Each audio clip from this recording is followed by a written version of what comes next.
Bapak,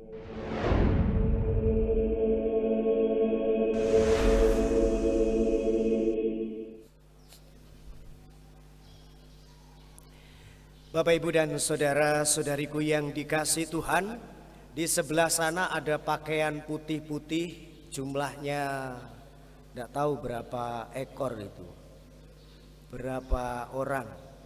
Itu adalah devosan kerahiman. Selamat pesta kerahiman ilahi untuk para devosan. Kerahiman bukan hanya diberikan kepada devosan, tetapi hari ini kerahiman Allah terbuka bagi semua umat manusia, khususnya diberikan secara gratis bagi mereka yang merayakan perayaan Ekaristi, bagi mereka yang menyambut tubuh dan darah Kristus, bagi mereka yang mengaku dosa pada hari Minggu Paskah yang kedua. Jadi Bapak Ibu yang kipas-kipas pun juga dapat kerahiman Allah. Semakin kipas-kipasnya kencang, kerahiman Allah semakin kencang juga dicurahkan kepada kita semua. Maka hari ini kita merenungkan beberapa hal yang luar biasa bagi kehidupan kita.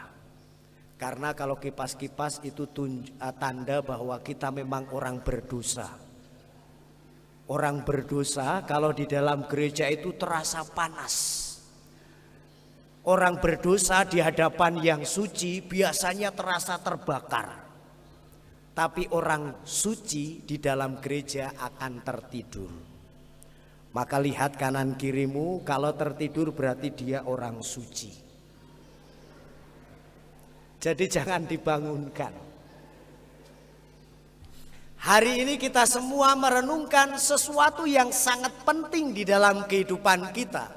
Hal pertama yang kita renungkan adalah kerahiman Allah terbuka luas bagi umatnya yang mau datang kepada Tuhan.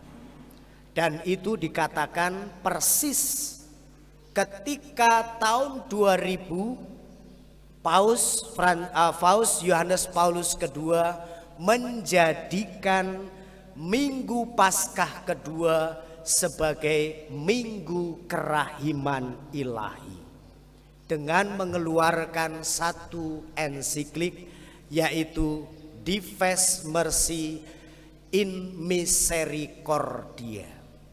Sudah pernah membaca? Pasti belum. Pastor paroki pun juga mungkin belum membaca. Ada satu kalimat yang luar biasa dikatakan dalam ensiklik itu. Dalam ensiklik itu dikatakan kepada kita semua bahwa Tuhan tidak pernah menolak orang berdosa yang bertobat. Yang ditolak oleh Tuhan adalah dosa orang itu. Jadi seberapa banyak dosamu, seberapa besar kesalahanmu, seberapa ringan atau berat dosamu, mau venial mau mortal, ketika orang itu datang kepada Yesus dan minta pengampunan, Tuhan akan membuka tangannya seluas-luasnya, memberkati orang itu, memeluk orang itu, dan mengampuni dosa orang itu. Bapak Ibu tahu Maria Magdalena? Tahu Maria Magdalena? Maria Magdalena itu adalah seorang pelacur, seorang berdosa. Bahkan di mata manusia sekalipun dia tidak layak yang namanya suci dan dekat dengan Allah. Tetapi lihat, ketika Maria Magdalena bertobat, apakah Tuhan Yesus mengatakan tidak dan menolak? Tuhan Yesus membuka tangannya, memeluk Maria Magdalena dan membebaskan Maria Magdalena dari 7 roh jahat. Bapak Ibu tahu Paulus? Paulus yang menganiaya jemaat Yesus, berapa nyawa orang beriman dibunuh oleh Paulus. Tetapi ketika Paulus bertobat, yang sebelumnya adalah Saulus, apakah Tuhan Yesus menolak? Tidak. Justru Tuhan Yesus menerima Paulus, mengampuni dosanya, dan menjadikan Paulus sebagai pewarta ulung Kristiani. Dan masih banyak, Matius misalkan saja pemungut cukai, Sakeus misalkan saja itu dalam kitab suci, atau bahkan dalam riwayat hidup Santo Santa yang sebelumnya orang berdosa bertobat dan diterima oleh Tuhan. Tuhan tahu berapa banyak dosamu, berapa banyak kesalahanmu, berapa sering kita berbuat dosa, berapa kita melakukan kesalahan, Tuhan tahu.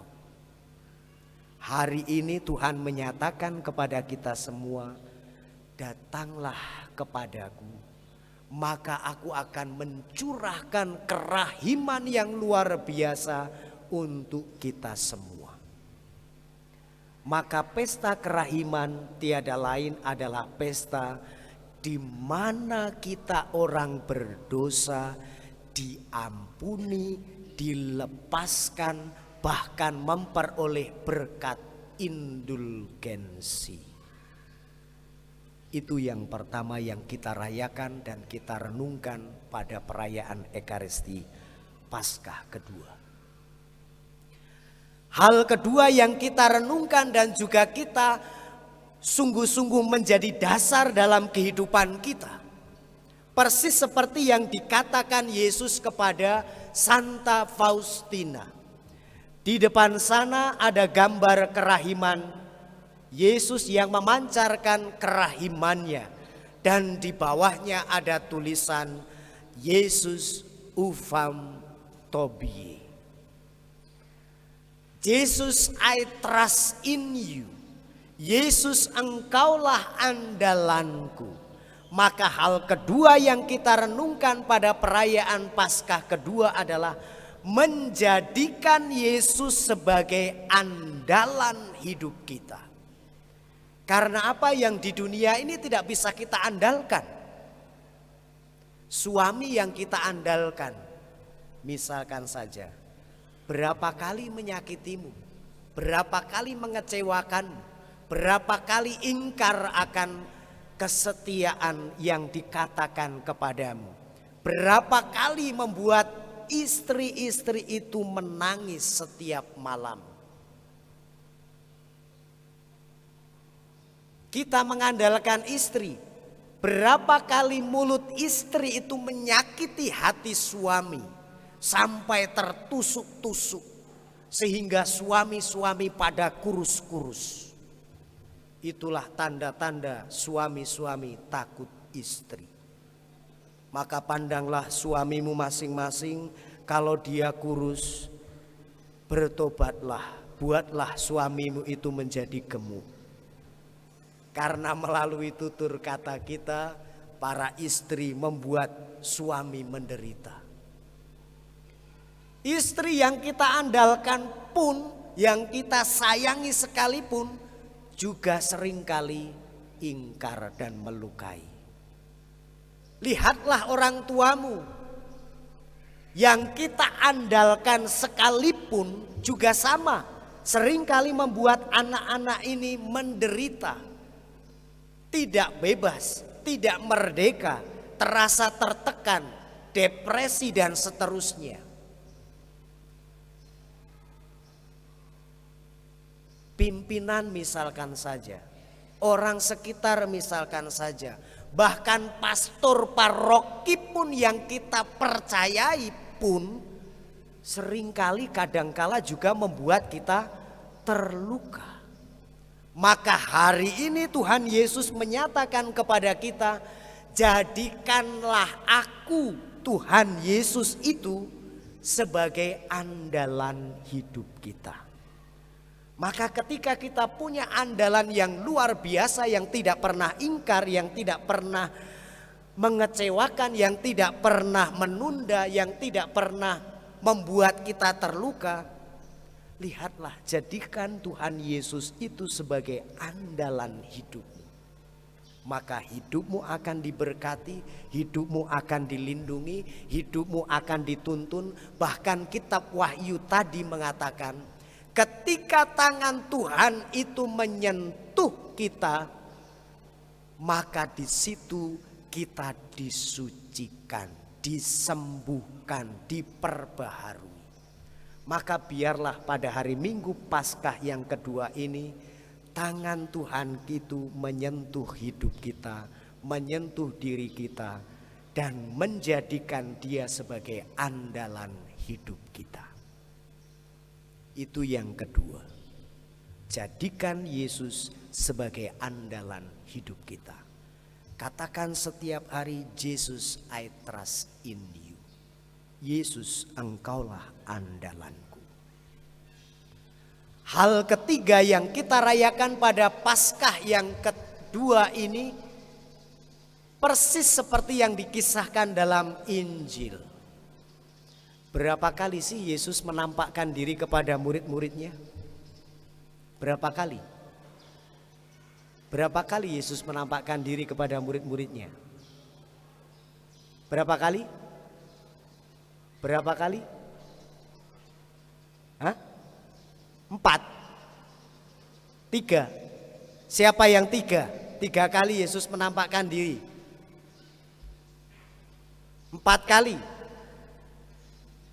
10 kali. Berapa kali Yesus menampakkan diri kepada murid-muridnya itu? Hah? Berapa? 3. Pertama, Emmaus.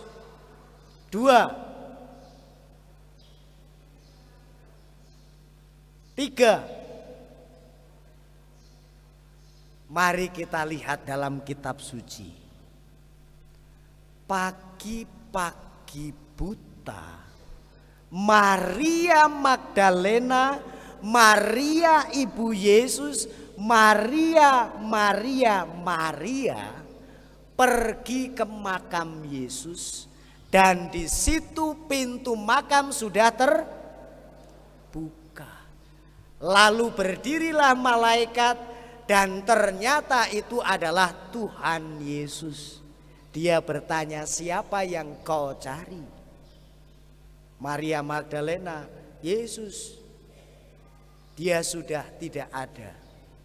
Lalu sadar bahwa itu adalah Yesus, karena saking kangennya Maria Magdalena itu ingin memeluk Yesus. Tapi apa kata Yesus? Tunggu, saya belum pergi kepada Bapa. Tapi kalau Yesusnya zaman sekarang, tunggu, aku tak tiktokan dulu. Kalau Yesusnya zaman sekarang, itu yang 1 minggu kemudian para murid berkumpul di suatu rumah, pintu terkunci. Yang tidak hadir adalah Yudas dan Thomas. Yesus ada dan menunjukkan ini bekas paku, ini, dan mengatakan damai sejahtera bagi kamu. Lalu mereka berkata kepada Thomas, Tom, bukan Tom and Jerry, Tom, tadi malam saya ketemu, kami itu melihat Tuhan Yesus dan menunjukkan. Kata Thomas, sekali-kali aku tidak akan percaya. Itu kadangkala hidup kita toh, persis. Sebelum aku melihat, sebelum aku mencucukkan, maka aku tidak akan percaya. Itu yang kedua. 1 minggu kemudian para rasul berkumpul, Thomas ada. Lalu Yesus menunjukkan tangannya, lalu meminta kepada Thomas, Tom, cucukkan kalau kau tidak percaya. Itu yang ketiga. Masih ada lagi enggak? Karena frustasi, 2 murid Emmaus kembali ke tempat asalnya. Lalu di tengah jalan dia dijumpai oleh Yesus. Lalu kembali lagi ke Yerusalem mengatakan, kami telah melihat Tuhan. Itu yang keempat. Masih ada lagi enggak? Masih ada lagi. Ketika para murid kembali lagi ke pekerjaannya, Petrus dan teman-temannya melaut mencari ikan semalam-malaman, pulang tidak dapat. Di pinggir pantai Yesus menampakkan diri. Terus, ya toh, kalau Yesus kan nggak mungkin toh, Tuhan Petrus nggak mungkin. Terus bertolaklah ke tempat yang lebih dalam, tebarkanlah jalamu di sebelah kanan perahu, dan engkau akan mendapatkan ikan. Ditebarkan dan dapat ikan sebanyak banyaknya. Itu yang mudah. 153 ekor jumlahnya. Itu dicatat dalam kitab suci. Makanya kitab suci bukan hanya untuk disimpan. Kau baca itu. Bilang kanan kiri. Kau baca kitab suci. Kanan kiri. Ngomong, kau baca kitab suci. Masih ada lagi enggak? Masih ada lagi enggak? Masih. Ketika di pantai Yesus sudah membuat api arang. Lalu minta beberapa ikan. Lalu para murid sarapan bersama dengan Yesus. Masih ada lagi enggak? Masih ada lagi enggak? Masih ketika para rasul diminta untuk pergi ke Galilea, dan di situ Yesus terakhir kalinya menampakkan diri dan naik ke surga. Sebelum naik ke surga, aku mengutus kamu, pergilah, wartakanlah, jadikanlah. Tanda-tanda ini akan menyertai kamu dan seterusnya. Ternyata banyak. Bukan hanya 3, bukan hanya 4. Tetapi bukan banyaknya yang mau saya katakan di sini adalah, sampai saat ini pun Tuhan Yesus menampakkan dalam kehidupan kita dirinya. Tetapi kadangkala mata kita buta, telinga kita tuli, hati kita tumpul untuk melihat kehadiran, berkat, penyertaan, perlindungan Tuhan itu dalam kehidupan kita. Maka kalau hari ini Yesus mengatakan kepada Thomas, dan sebelum ini menjadi hari Minggu Kerahiman Ilahi, hari Minggu Paskah yang kedua biasanya disebut Minggu Thomas, yang berbicara soal percaya. Tadi ketika bersama dengan Thomas, Yesus mengatakan, karena engkau melihat maka engkau percaya. Maka berbahagialah kita yang secara indera mungkin tidak melihat Yesus, tetapi kita bisa merasakan, melihat secara batin kehadiran berkat Tuhan itu. Maka berbahagialah mereka yang tidak melihat namun percaya.